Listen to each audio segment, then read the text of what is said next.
el programa del partido que pidió eso. Y si modifican esto, es un banco que ellos crearon y que manejaron y que se lo robaron todo. ¿Oh? Bueno, ¿qué tan determinante fue el conflicto por Panamá para terminar la guerra? Lo de Panamá es otra cosa aparte. Pero entiendo que la violencia se trasladó a Panamá. No, no se trasladó a Panamá. En Panamá hubo batallas como hubo en todo el país. Pero Estados Unidos amenazó en entrar a la... No, había firmado Colombia un tratado, el de 1848, que les daba a ellos el manejo público. Es que todo es irregular, una imbecilidad. ¿Oh? Y dejaron cancelar los tratados anteriores que establecían la neutralidad del canal de Panamá. Y eso lo destruyó la regeneración conservadora. ¿Podemos empezar? Sí, ya sus balances. Ya está. ¿Se escucha bien? Sí. Cierre bien, pueda cerrar, cierre duro. Cierre duro, dele golpes a eso para que cierre. Listo, señor. ¿Listo? Sí, ya está grabando. Sí. Listo, doctor. Entonces vamos a empezar. Pues esta pregunta, un poco como ya mirando la historia, durante el siglo XIX y comienzos del siglo XX, ¿se puede decir que el poder reinante o el gobierno establecido en ese momento imponía una constitución para dominar el país? La situación que existía con la regeneración conservadora de Núñez y de Caro era que la ley prevalecía sobre la Constitución, cosa irregular en todas partes.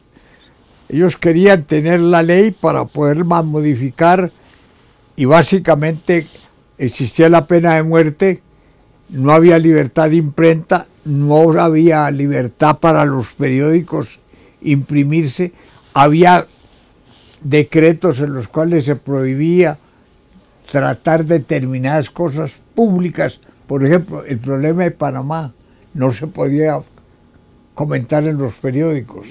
Era irregular. El presidente era una persona que no tenía responsabilidad. No había ningún criterio sobre eso. En segundo lugar, teníamos nosotros una situación sumamente aguda, y era que el manejo de los partidos era irregular en el sentido de que no dejaban realizar las acciones normales de un partido. Al Partido Liberal lo tenían en el ostracismo. Se reunió la convención de 1897 y se pidió que se cambiaran todos esos artículos que eran irregulares dentro de una constitución y dentro de un orden democrático. El gobierno de Caro no aceptó ninguna modificación, ninguna, absolutamente ninguna. Y además había una situación económica sumamente grave, creada por el exceso de papel moneda. El Estado creó un banco y emitía papel moneda sin tener respaldo en oro, ni en dólares, ni en nada que pudiera respaldar eso. Entonces las cosas empezaron a tener un valor excepcional.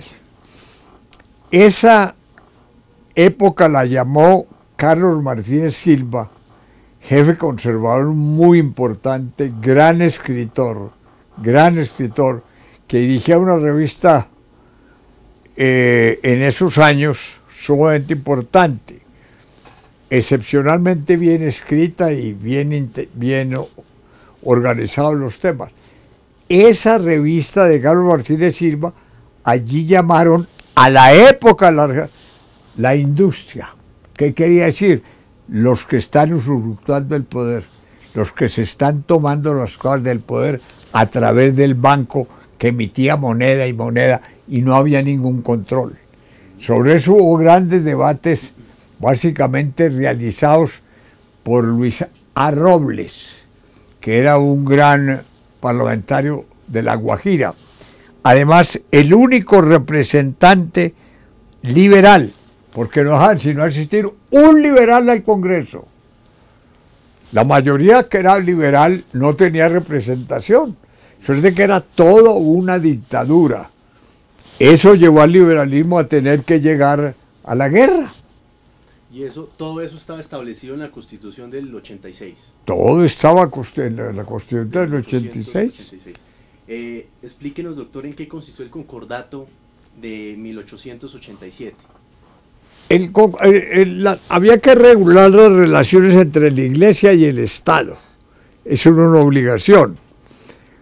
Para eso se firmaban convenios entre el Estado del Vaticano y el Estado colombiano. El Vaticano era un Estado, ha sido un Estado. En ese momento había una vida irregular, una situación irregular del matrimonio del señor Núñez. Y él quería tener la absolución de su matrimonio y que se consagrara como un matrimonio regular católico, para lo cual cedía a todo lo que pedía la Iglesia. Ese concordato fue muy costoso para el gobierno nacional, porque pagaron muchos dineros de responsabilidades del Estado que no tenía. En segundo lugar, entregaron, a través de los artículos, entregaron el manejo, por ejemplo, de la Constitución a la Iglesia. La Iglesia decía quiénes podían ser profesores, qué materias se podían dictar y qué textos. Es decir, era el dominio total de la Iglesia sobre la educación, que es la forma como se conduce un país. Fuera de eso, la Iglesia tenía un poder político extraordinario. Pero yo le estaba hablando antes de esto de la industria, lo que llamó Carlos Martínez Silva, jefe conservador, llamó a la regeneración de la industria por los negocios tan provechosos que tenían los miembros del Partido de la Regeneración. Y Rafael Uribe Uribe en el Parlamento dijo: yo tengo un libro que se llama Los Ladrones de Colombia, que es un libro grande, que lo he sacado del país, lo he mandado a un país de Centroamérica para que me lo guarde un amigo mío, porque si lo publico me matan. Me matan. Ese libro, Los Ladrones de Colombia, nunca se ha encontrado, pero ya estaba en la lista de todos los que han usufructuado y cómo se han enriquecido con la vida fiscal colombiana. El concordato entregó las cosas que manejaba el Estado, se las entregó a la Iglesia. El poder de la Iglesia era poderoso, absolutamente poderoso. Era tan poderoso porque además el señor Caro, jefe de la Regeneración, estaba proponiendo que desapareciera el Partido Conservador y que se llamara Partido Católico. ¿Cómo sería el poder de la Iglesia en ese momento? Bueno, doctor, usted me ha comentado ahorita que el Partido Liberal se reunió y estableció unos puntos que debería de... Claro, en la convención de 1897, una convención que se reunió, en la cual se pidieron los cambios que necesitaba el país. Si usted quiere, se los enuncio, ¿no? Sí.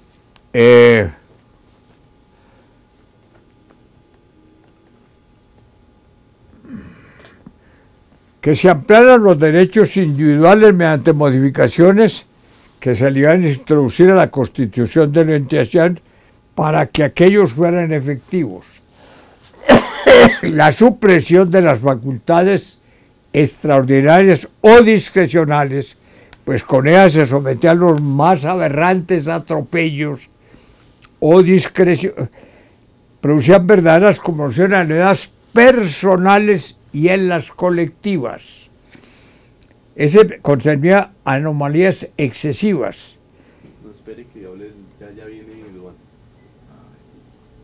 Pero como ya la inteligencia no se necesita para nada, tocar botones. ¿Oh? Bueno, doctor, vamos a retomar, ya tenemos solucionado el problema. Entonces, No sé si usted me quedará otra vez así, pues abuelo de pájaro, me diga un poco de lo que buscaba el Partido Liberal para no iniciar la guerra nuevamente. El liberalismo reunió la Convención Liberal en 1897, aquí en Bogotá. Esa convención hizo propuestas sumamente claras de qué quería que se modificara para que no hubiera ninguna guerra en el país. Propuso varias cosas el liberalismo que eran sustanciales. Primero, que se fortalecieran los derechos individuales que se estaban irrespetando en todas las formas, porque aquí no había gobierno democrático, sino una dictadura. La dictadura de la regeneración conservadora de Núñez y de Caro. Eso no fue un gobierno democrático. Además, había cosas irregulares como que la ley 153 de 1887 establecía que la ley prevalecía sobre la Constitución. Eso no pasa en ningún país democrático. Lo que buscaba era poder, a través de la ley, cambiar todas las organizaciones que pudieran favorecer el liberalismo para destruir al liberalismo. Era un afán de destruir al partido. El poder judicial, que debe ser independiente, era violado totalmente por el gobierno. El gobierno se entrometía, cambiaba, etcétera, etcétera, y no dejaba tener independencia para juzgar a los magistrados ni a los jueces. Había la pena de muerte, que la aplicaban indiscriminadamente y tenían una inclinación para aplicarla especialmente a los liberales, ¿no? Entonces se pidió, por Dios, modifiquen eso, la pena de muerte no existe en ninguna parte, acabémosla, y menos en la forma tan irracional como está establecida en Colombia. El presidente de la República no tenía ninguna responsabilidad por actos irregulares, anticonstitucionales, de derechos humanos que cometiera. Eso no era posible. Se quería limitar el poder a 4 años nada más, que no fuera lo que siguiera el poder, en el poder quien quisiera, como estaba pasando en ese momento. Se pidió también que se parara la emisión de papel moneda que estaba inundando al país y llevándolo a una gran crisis económica. Doctor, cuéntenos un poco más sobre esa crisis económica. El gobierno creó un banco y en ese banco, sin tener respaldo ni en oro ni en ninguna divisa extranjera fuerte, emitían el dinero, todo el que necesitaban. Eso lo llamó un jefe conservador muy importante, Carlos Martínez Silva, lo llamó la industria. Es decir, una cosa que producía para un grupo, para el grupo del poder, ¿no? Entonces eso era, inundaron el país de papel moneda sin tener respaldo. Entonces se encareció la vida. La vida y las importaciones eran sumamente costosas. Lo mismo que era muy, muy difícil el manejo de la economía interna nuestra, que en esa época era una economía muy rural. Los productores, los ganaderos, los que producían alimentos, etcétera, se quebraron porque no podían. Entonces la situación era sumamente grave. Además, la Constitución no establecía ningún límite para abusar de los derechos individuales. Lo que se llama hoy los derechos humanos, no había ningún respeto por los derechos humanos. El presidente era totalmente irresponsable, entonces se estaba pidiendo, no, un momentico, el presidente tiene que tener responsabilidad en caso de que haya actos irregulares del presidente, él tiene que estar sometido a la ley y al control del Congreso. Nada de eso existía. El liberalismo pidió que se modificara todo eso, que hubiera un orden social normal, ¿no? que hubiera un poder electoral que no existía. Era tan irregular lo electoral que solo había un representante en el Congreso. ¿Y por qué? Porque las leyes que dictó la Regeneración impedían que llegara más gente al Congreso. O sea que ¿cuántos conservadores habían frente a un... Todos los que usted quiera de conservadores y un liberal. En una época ese liberal fue Rafael, el pensador, el estadista o el humanista, Rafael Uribe. Hay que dejar de decirle general, porque lo que fue un gran pensador, un gran estadista y un gran humanista. Hay que dejar de decirle general, que a eso lo redujeron los conservadores general para que no tuviera ninguna significación política su obra intelectual, que es muy vasta en los órdenes nacionales, en los órdenes de la producción de la economía, en los aspectos básicamente de doctrina ideológica, en el manejo de problemas internacionales. No hay tema nacional en el cual Uribe haya opinado y que no tenga una claridad conceptual excepcional. Además era un gran escritor, de gran claridad, de gran prosa, etc. Doctor, todo eso tranquilo, adelante. Todo eso era lo que eliminaba la Regeneración. Nada de eso podía manifestarse. Doctor, ¿quiénes conformaban para esa década, sobre todo de finales del siglo XIX, el grupo conservador o el partido conservador y el partido liberal? Digamos que cómo se iba haciendo la segregación para cada uno de los partidos. La regeneración conservadora lo manejaban Núñez y Caro, Rafael Núñez y Miguel Antonio Caro. El partido liberal era un partido de masas, como ha sido toda la vida y como debe seguir siendo, donde había toda una organización en la cual participaba demasiada gente. Las convenciones eran así. Había la costumbre de las convenciones para de allí tomar el contenido colectivo de lo que la gente quería, de lo que la gente aspiraba. No una imposición de los jefes, sino un examen de la opinión nacional para presentar los problemas ante el examen colectivo colombiano. ¿Qué desencadena, un poco más atrás, finalizando ya el 19, como en el año 89, no, 88, 89, qué desencadena la guerra de los 1000 días? ¿Cuál es ese factor? Todo esto que he estado diciendo. Eso fue lo que la convención de 1827 dijo. Señores del gobierno, modifiquen esto, organicen el Estado, organicen la responsabilidad del presidente, que el Poder Judicial sea independiente e inviolable, que no haya pena de muerte, que no haya emisión de moneda, etc. Todo eso es lo que pidió el Partido Liberal para tener garantías, para poder vivir, que hubiera libertad de imprenta, que hubiera libertad para los periódicos, que hubiera libertad de pensamiento, que se pudiera predicar en las reuniones sociales el pensamiento y la doctrina liberal. Nada de eso se podía hacer en la dictadura de Núñez y de Caro. Doctor, paralelamente a la guerra, pues Colombia se encontró con el problema de Panamá. ¿Qué papel jugó ese inconveniente?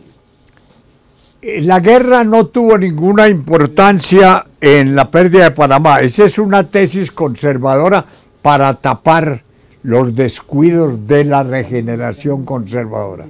Panamá la entregaron, Panamá la descuidaron, Panamá la abandonaron. Vamos a ver, yo acabo de publicar un libro, la Universidad Industrial de Santander, que ha hecho una edición preciosa con todos los documentos de Uribe, del pensador Uribe, diciéndole no hagan esto. Por ejemplo, Uribe presenta un proyecto para que no se renueve el contrato con la compañía francesa que estaba haciendo el canal de Panamá, que quebró, y era tan inmoral lo que estaba pasando que usted recuerda que fueron a la cárcel en París 4 ministros. A Fernando Lesseps, el gran hombre del canal de Suez, que también impulsó el canal de Panamá, le dieron la casa por cárcel porque estaba muy anciano. Recuerde eso. Recuerde que hay un libro de Marcel Proust en que cuenta que tenía una reunión en su casa de ministros y de gente del gobierno, de banqueros, y que con gran sorpresa de él, cuando salió de su casa, ahí los estaba esperando la policía por los negocios sucios de Panamá. Pero además había pasado algo más irregular. Uribe dice, no vuelvan a negociar con esa compañía. Volvieron a negociar. Eran representantes de Colombia para esa negociación en París Nicolás Esguerra, que era un gran jurista colombiano, acompañado con Carlos Arturo Torres, uno de los grandes intelectuales y juristas colombianos, había sido ministro de Hacienda, el autor de un libro famoso en toda América Latina que se llama Ídola Fori, los ídolos del foro, los ídolos del foro. Y cuando ellos estaban negociando por 30 millones de francos, volver a conceder la posibilidad de seguir construyendo el canal, el hijo de Marroquín Marroquín, presidente, el hijo, negoció por 1 millón de francos, sin que de aquí el gobierno le avisara a los comisionados.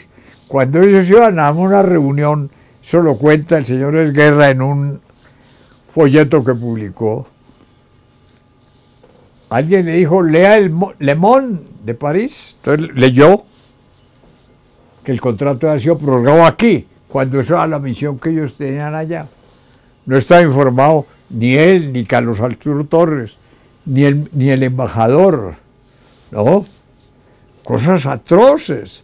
Era el escándalo del desgreño administrativo. Sí, doctor, en ese momento, precisamente de la guerra civil... Pero un momentico, le voy a seguir contando más desastres de Colombia.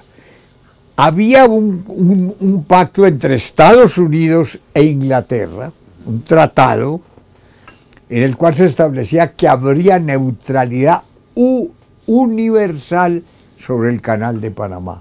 Nadie tendría ventaja sobre el canal.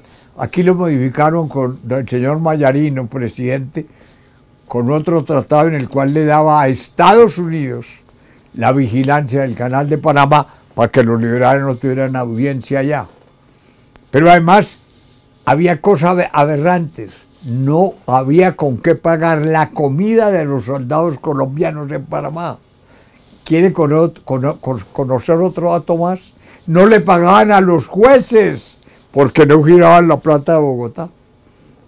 Y las cosas que estaba prohibido que negociaran los panameños, los manejaban bogotanos que mandaban de aquí a tener monopolios de la sal, etcétera, etcétera.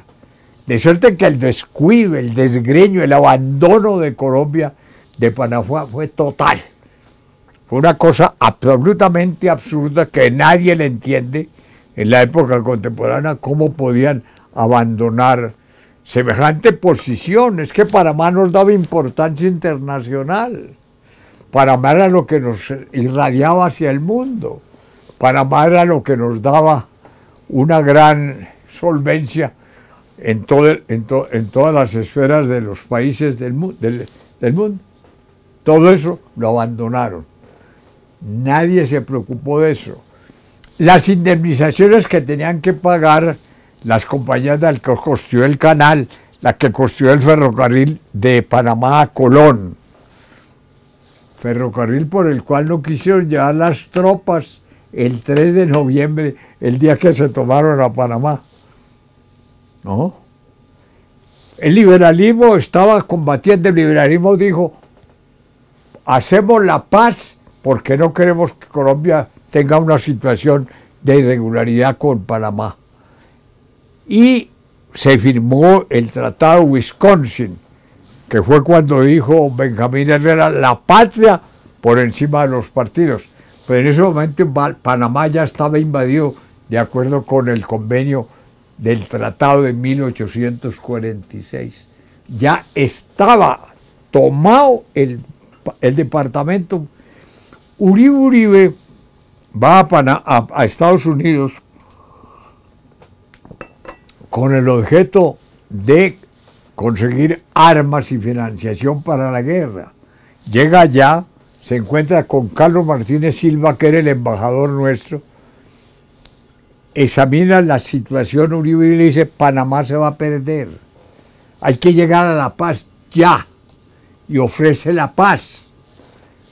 Lanza 3 manifiestos de paz, y Marroquín, el presidente de la Regeneración Conservadora, dice: deténganlo, que ese es un bandido. Y el embajador de Colombia, Martínez Silva, contesta: ni usted ni yo creemos que sea un bandido. ¿No? Hacen 15 propuestas de paz el liberalismo para que no se pierda Panamá. Y la Regeneración dice: no tenemos interés en la paz, queremos interés en el exterminio del liberalismo. ¿Oh? Sí, doctor, frente al conflicto o la guerra civil de los 1000 días, ¿qué posición la Iglesia conocía esas irregularidades que venía manejando el Partido Conservador con el Estado, y qué posición tenía la Iglesia frente al conflicto? Y la Iglesia siempre ha estado peleando contra el Partido Liberal, siempre ha estado unido al Partido Conservador hasta el Segundo Concilio Vaticano que hizo Juan Pablo XXIII. De ahí para allá no nos han vuelto a perseguir. Recuerde usted que en los catecismos que se enseñaban en las escuelas había partes en las cuales se decía que el Partido Liberal era el pecado mortal, que eso estaba condenado por la Iglesia, que Dios nos iba a condenar por herejes, etc. Recuerde usted la página de Rafael Uribe, El liberalismo, ¿por qué no es pecado?, explicando que éramos un partido lo mismo que cualquier colombiano, católicos, pero la Iglesia estaba en contra nuestra, como estaba el Partido Conservador. ¿Cómo se llega entonces a la concertación de la paz al final? Digamos que finalizando 1902, ¿y qué significa también el voto nacional al Sagrado Corazón? Primero, el liberalismo propuso 15 veces la paz sin que Marroquín reaccionara. Nunca positivamente el gobierno contestó esas propuestas, nunca las concedió.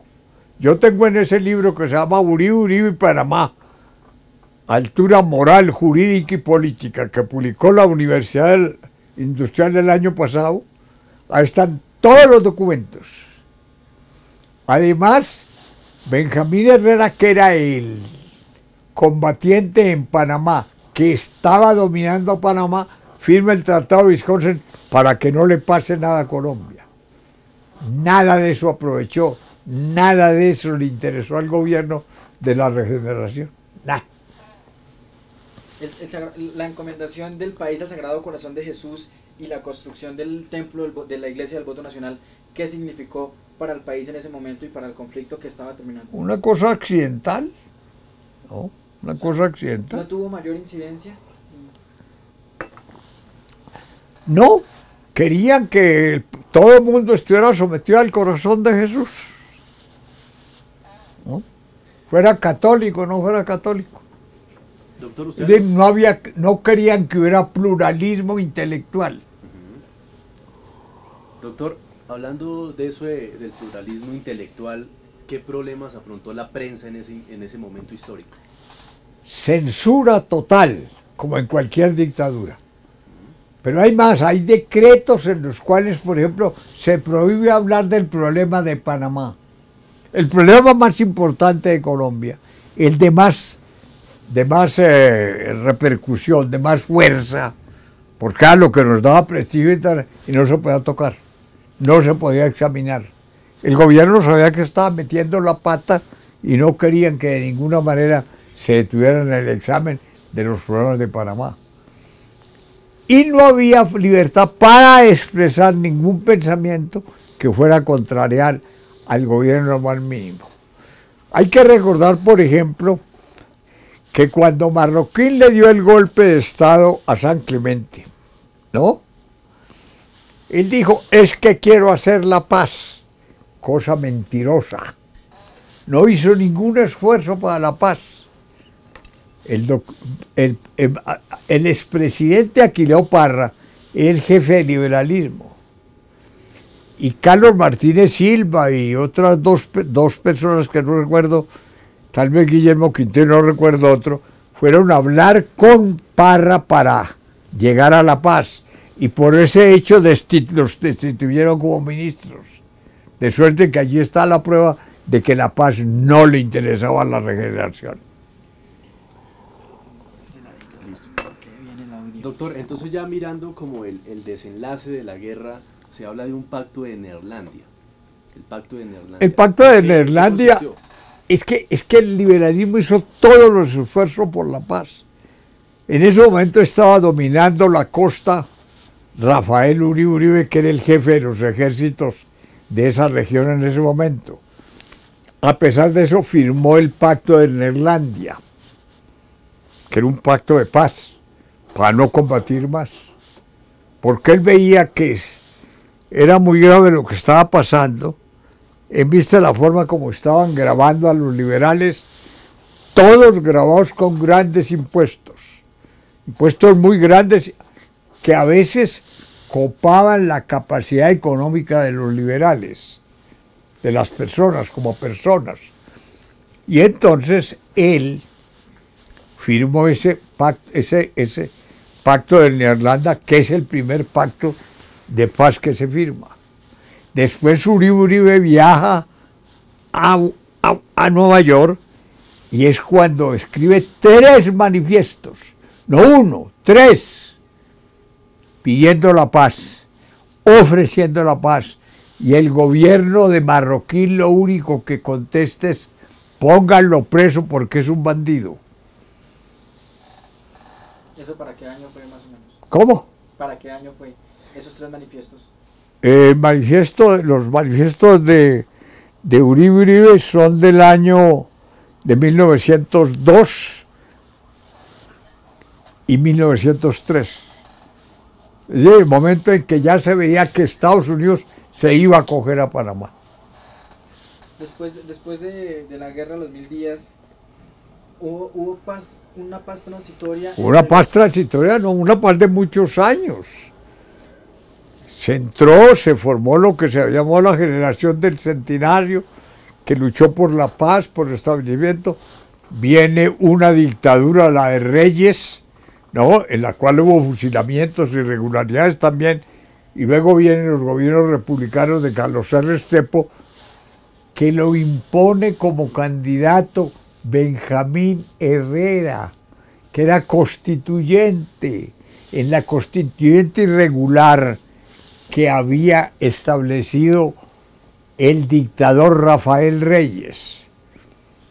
Y él allí logró, primero Herrera logró que entregaran la renuncia que Reyes había presentado, que fue cuando entró Holguín al gobierno, en reemplazo.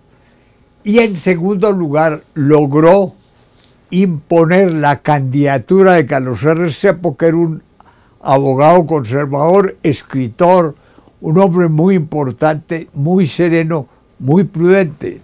Todo ese periodo es periodo de paz, hasta que llega la violencia.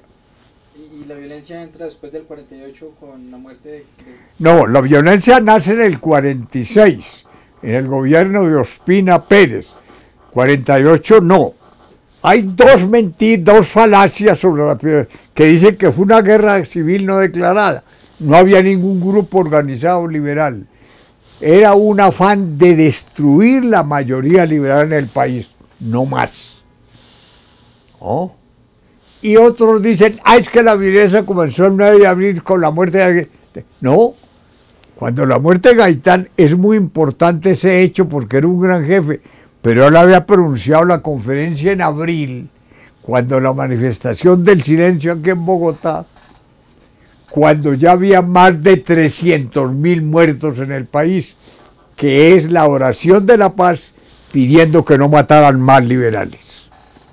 Pero el Bogotazo sí significó un agravante más para que el conflicto... Es un agravante, pero es un resultado de asesinar a un jefe popular con sentido social, ¿no?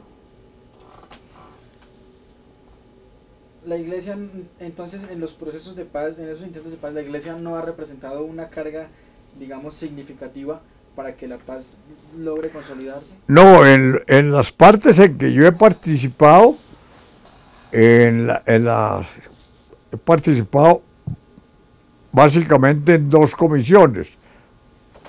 La comisión investigadora de las causas de la violencia, el cardenal dio autorización a Monseñor Guzmán y al padre Valencia para que actuaran en la comisión.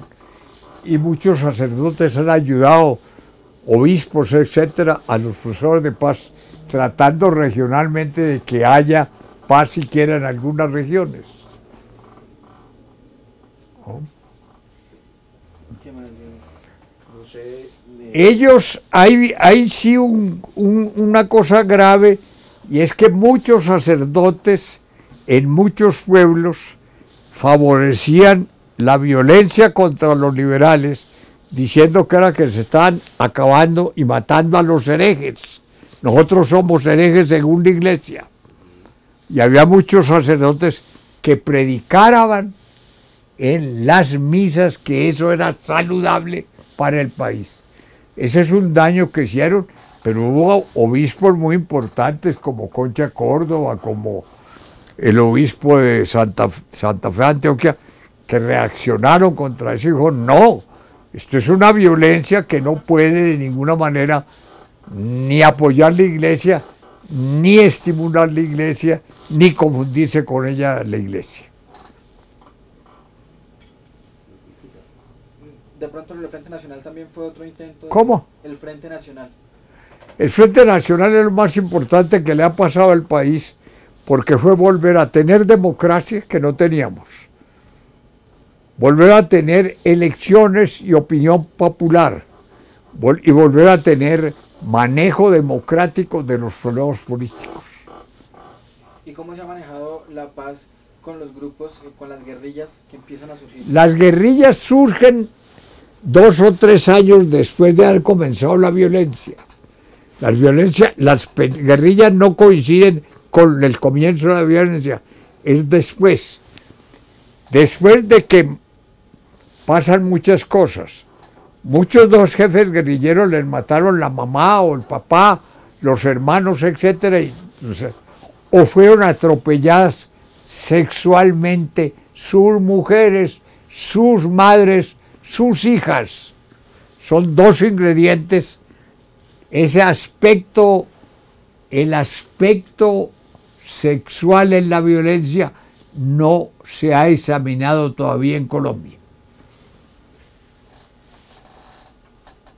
Ahora con los, ya en el presente, con los rumores que hay de los acercamientos de diálogo entre algunos funcionarios del alto gobierno y la guerrilla actualmente, ¿usted qué lectura le da a eso? La lectura que hay que dar es que el presidente, que es el único que tiene toda la información de lo que está sucediendo, es el que tiene derecho a ordenar y a decir por dónde debe hacerse procesos de paz. O sea, está bien orientado de pronto. El presidente siempre tiene que tener el apoyo del país en todos los esfuerzos que haga sobre la paz. Para terminar entonces, ¿quién es Otto Morales? Un abogado, escritor y político. ¿De qué manera usted ha estado vinculado al gobierno de Colombia? ¿Cómo? ¿De qué manera usted ha estado vinculado al gobierno de Colombia? No, yo no estoy vinculado a ningún gobierno, yo soy un abogado en ejercicio. Pero usted fue... Fui ministro, eso es otra cosa. Eso hace muchos años. Fui ministro del Trabajo y fui ministro de Agricultura y fui candidato a la presidencia de la República también. Yo creo que por ahí, muchas gracias. Bueno, quíteme esto para poderme... ¿Usted va a hacer su tesis sobre qué? Es sobre una mirada desde 1902 a 2012 sobre los intentos de paz que han acontecido en Colombia. Ajá, ajá. Entonces estamos mirando, pues miramos el contexto de cada situación, por ejemplo. Yo tengo un libro sobre la época que yo fui de la comisión del presidente Betancourt, que fue cuando se firmó el primer pacto con la guerrilla. Ese, a ver si lo consigue. Claro, doctor. No, mis libros empastados, no. Es un libro negrito.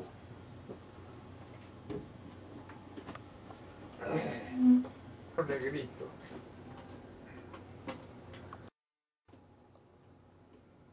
Ahí le echo llave. Ahí le echo llave. Es que eso es una carga muy macha de libros. A ver, ¿qué libros son esos? Los de Lleras. Eso es lo de Lleras. Es un libro negrito. No. Eso.